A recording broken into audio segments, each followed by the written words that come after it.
Faith and truth are incredibly difficult concepts to explore on screen, if only because film, arguably more than any other art form, painting, photography, even music, taps directly into our emotions. And so when it explores those very divisive concepts like faith and truth, they do run the risk of feeling sometimes condescending, manipulative, or even just preachy. Fittingly, I feel like silence itself within one of its central characters actually presents a mindset that does push some artists to construct narratives that feel that way. That character being Andrew Garfield's Father Rodriguez, who spelt out that mindset earlier on in the film when he stated, "We cannot doubt.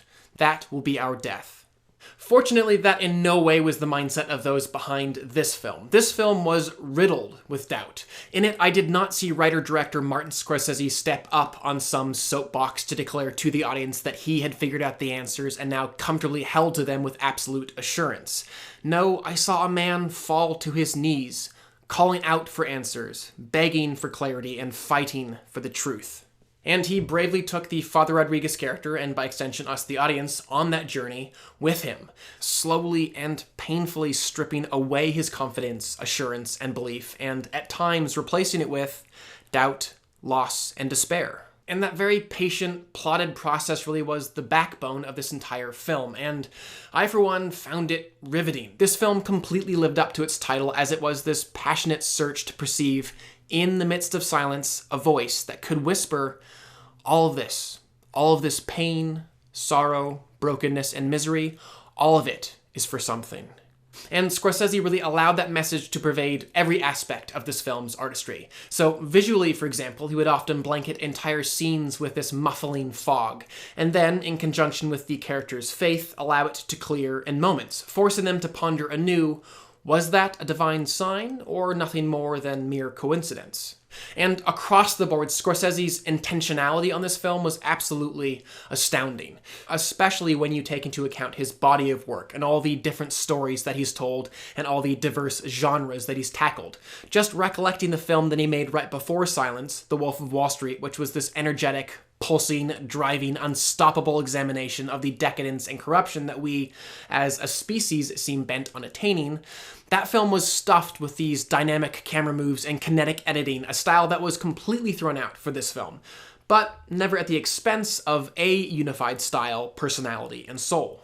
In the best possible way, Silence felt like a David Lean epic, a film that perfectly combined these gorgeous, expansive vistas and outstanding cinematic sequences with these extremely close, very ponderous, but always riveting dialogue scenes. And speaking of the dialogue, I was extremely impressed with how well the voiceover was handled in this film, because rarely do I enjoy voiceover, as it more often than not just indicates a screenwriter lazily choosing to tell the audience something versus show them. But on Silence, there were numerous instances where the voiceover actually very intentionally stood in contrast to what was happening visually, and that juxtaposition did end up showing the audience something about the characters, something that would have been lost without the externalizing of that internal voice.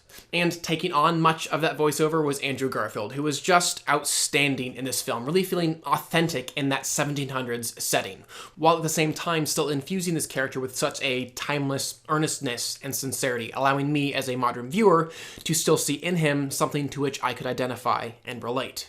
Whether 2,000 years ago, 300 years ago, or a minute ago, mankind continues to struggle against his own ego and pride and just the fear of letting that go, even if its release leads to a purer faith and clearer view of the truth. And Garfield and Scorsese got that.